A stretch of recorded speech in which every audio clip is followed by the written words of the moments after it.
Eu costumava trabalhar no turno da noite em um posto de gasolina no centro da cidade. Um dia, quando entrei às 23 horas para começar meu turno, notei um homem que eu nunca tinha visto antes parado do lado de fora da porta com um capuz na cabeça. As pessoas que normalmente entravam eram clientes regulares, já que o posto de gasolina não ficava perto de estradas movimentadas, então rostos novos eram bem raros. Continuei com meu turno, organizando algumas coisas nas prateleiras e fazendo o inventário, o que geralmente me levava 10 minutos para fazer. A maior parte do meu turno eu passava no meu telefone ouvindo música na sala dos fundos. Depois de atender alguns clientes que pararam, tive que usar o banheiro, que ficava do lado de fora do prédio. Quando saí, o estacionamento estava vazio, o que era comum no turno da noite. Quando virei a esquina para voltar ao prédio, fiquei assustado ao ver o mesmo homem que tinha visto algumas horas antes, parado do lado de fora quando entrei no meu turno. Eu disse oi enquanto passava por ele, mas ele não respondeu ou reagiu à minha presença. Achei isso um pouco estranho e assustador, mas não dei muita importância. Terminei de usar o banheiro e voltei para dentro. Preocupado, olhei as câmeras de segurança para ver o que ele estava fazendo, mas não consegui vê-lo.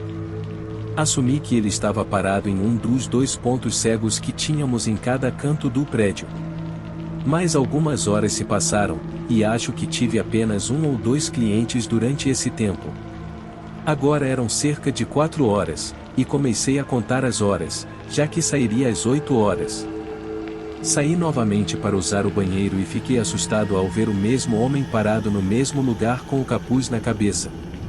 Algo nele me deixou realmente desconfortável, então passei por ele rapidamente, definitivamente me sentindo desconfortável.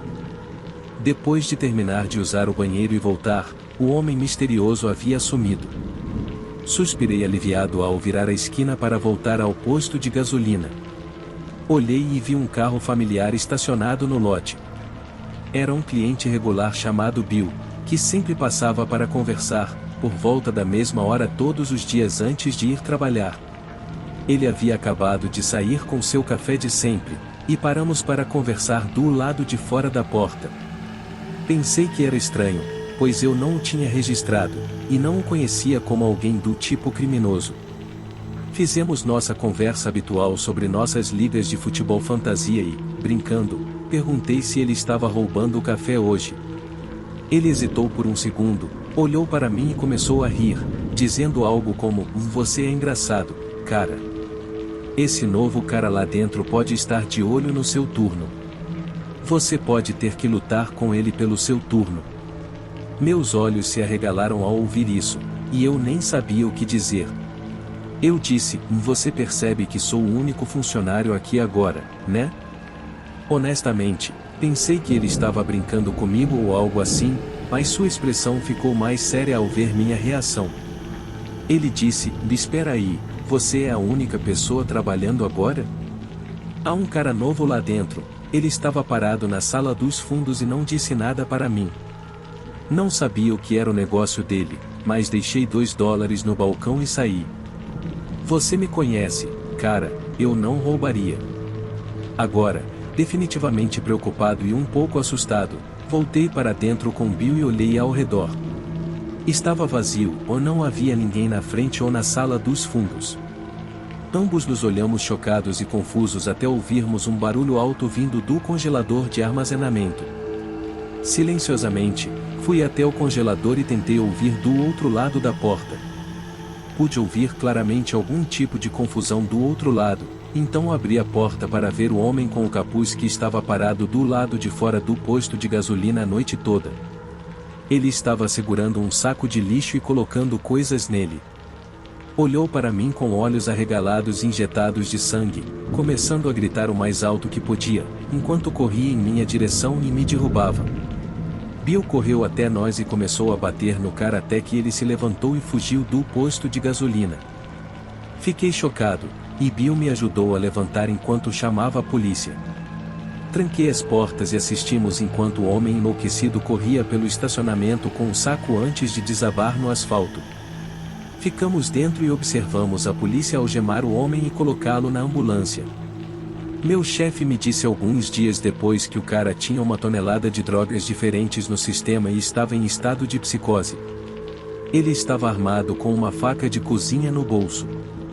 Estou realmente grato que Bill estava lá comigo naquela manhã. Se ele não estivesse, eu poderia ter morrido.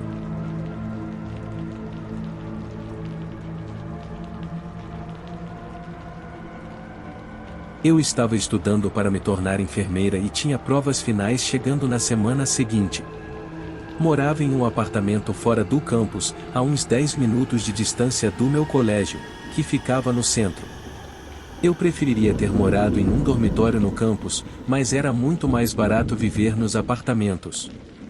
Para ser honesta, o bairro onde morava não era dos mais seguros. Muitas vezes eu acordava durante a noite ao som de sirenes da polícia.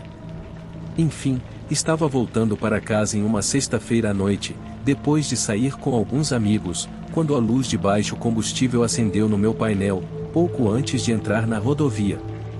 Era bem tarde, por volta de 1 hora da madrugada, mas não queria correr o risco de ficar sem gasolina, como já havia acontecido no passado. Normalmente, não sou alguém que se assusta facilmente, mas esse posto de gasolina me deixou com uma sensação sinistra. Parei, percebendo que 3 homens estavam parados bem na porta, conversando. Enquanto saía do carro, notei pelo canto do olho que eles ficavam olhando para mim, o que me deixou desconfortável. Eu não queria fazer contato visual, para evitar problemas, e queria sair o mais rápido possível. Justo quando estava quase terminando de abastecer, um Honda Civic cinza velho e enferrujado entrou voando no estacionamento e estacionou no posto ao lado de mim. Isso me assustou, pois não esperava que um carro se aproximasse tão rapidamente e estacionasse ao meu lado em um lote vazio. Ouvi as janelas se abaixando e me virei para ver uma mulher no banco do motorista, ao lado de um homem que parecia estar inconsciente. Ela parecia em pânico e gritou para mim, dizendo que seu namorado estava tendo uma overdose e precisava de ajuda. Como eu estava estudando enfermagem, pensei que, pelo menos, deveria dar uma olhada nele, embora soubesse que eu não poderia fazer muito, e ela precisaria chamar uma ambulância. Ela saiu do carro e me levou até a porta do passageiro, onde o homem estava sentado, com a cabeça inclinada para o lado e a boca bem aberta. Tentei acordá-lo para ver se estava consciente, mas ele não respondia. Eu disse a ela que ele precisava de atenção médica imediatamente e ofereci ligar para uma ambulância, mas ela rapidamente rejeitou minha oferta e tentou dizer que ele já havia passado por isso antes e ficado bem. Ela perguntou se eu poderia tentar acordá-lo mais uma vez, o que parecia estranho, considerando que não havia nada que eu pudesse fazer que ela não pudesse. No entanto, decidi tentar mais uma vez, já que já estava lá.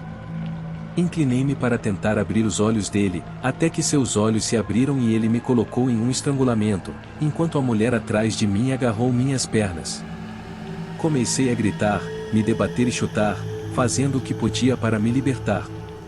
Quando eles quase tinham meu corpo inteiro no carro, os 3 homens suspeitos que estavam do lado de fora do posto de gasolina se aproximaram do carro, gritando e ordenando que me soltassem.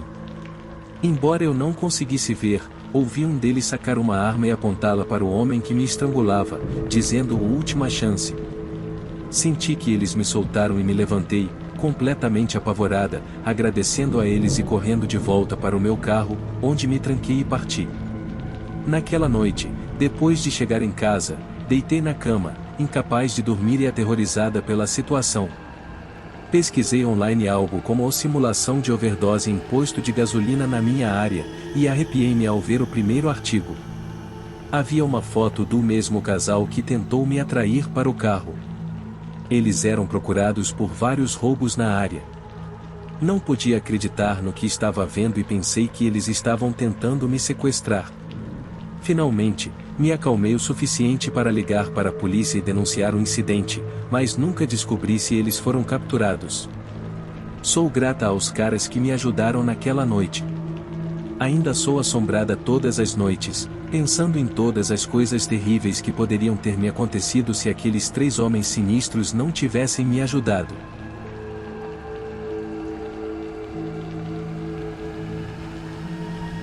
Quando eu tinha 12 anos, os pais do meu melhor amigo me levaram, juntamente com outros 2 amigos meus, para férias na Carolina do Norte.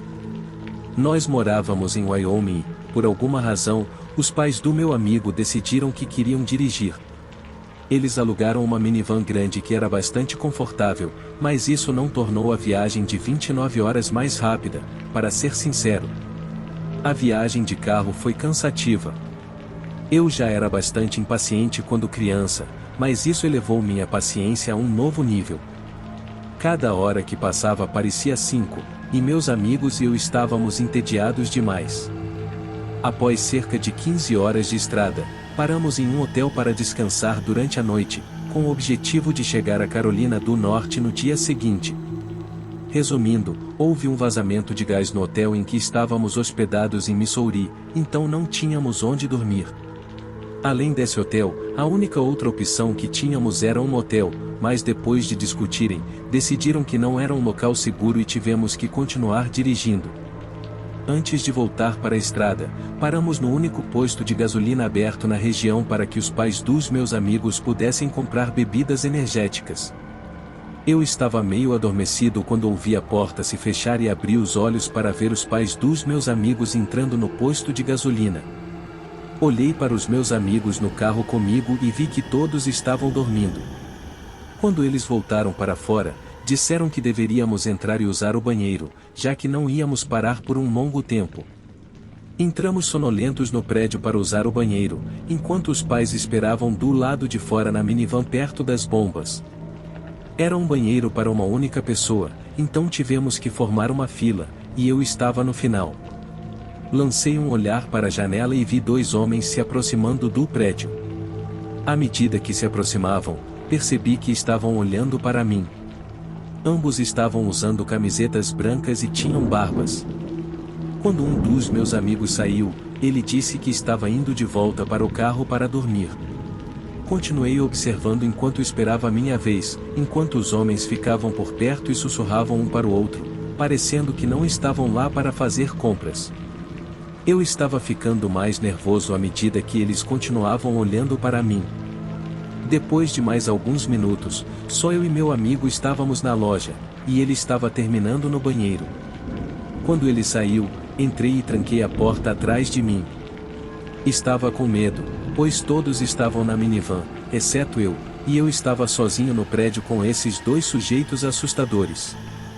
Quando saí, notei que apenas um dos homens estava na loja, e o outro tinha desaparecido. Ele estava bloqueando a saída, olhando para o estacionamento por algum motivo. O funcionário do posto de gasolina não estava em lugar algum, e tenho quase certeza de que só estava eu e esse cara dentro. Esperei mais alguns minutos, fingindo olhar os lanches, até construir coragem para passar por ele e sair. Quando me aproximei da porta, ele se virou e ergueu a mão, me mandando parar. Fiquei congelado de medo, me perguntando por que ele estava fazendo isso. Ele explicou que seu amigo estava lá fora, apontando para a minivan, onde ele estava conversando com a mãe e o pai dos meus amigos. Ele me disse que os pais do meu amigo haviam batido no carro deles. Eu estava realmente confuso, já que o único outro carro estava estacionado a 2 bombas de distância, e a minivan nem tinha se movido desde que chegamos. Eu parcialmente acreditei nele porque talvez algo tenha acontecido enquanto eu dormia no banco de trás a caminho do posto. Eu disse que queria ir lá fora, mas ele disse não, de maneira mais firme e assertiva, e me ordenou que o seguisse quando se virou para sair pela porta dos fundos do posto de gasolina. Foi aí que eu realmente soube que estava em perigo. Pensei em correr de volta para a minivan, mas o outro cara ainda estava lá fora conversando com meus amigos. Olhando para trás agora, o que lamento, decidi que minha melhor chance era seguir o homem que estava dentro comigo e talvez tentar fugir quando tivesse a chance. Quando abrimos a porta do outro lado do estacionamento, ele me agarrou e começou a me arrastar pelo braço em direção a uma minivan estacionada junto a uma das bombas. Gritei o mais alto que pude e tentei me libertar de seu aperto, mas ele era forte demais. Ele me conduziu em direção à minivan e, por algum milagre, consegui escapar de seu domínio. Corri o mais rápido que pude ao redor do posto de gasolina para o outro estacionamento, onde os pais dos meus amigos estavam estacionados, e percebi que o outro homem não estava mais lá. Entrei na minivan, abalado e chorando, e expliquei o que acabará de acontecer. Eles pareciam preocupados e chocados. Eles explicaram que o homem que estava conversando com eles estava pedindo direções e não os deixava em paz. Terminei de explicar o meu lado da história, e eles se olharam incrédulos. O pai do meu amigo chamou a polícia, e saímos do posto de gasolina o mais rápido possível. Tenho sorte de estar aqui hoje para contar essa história.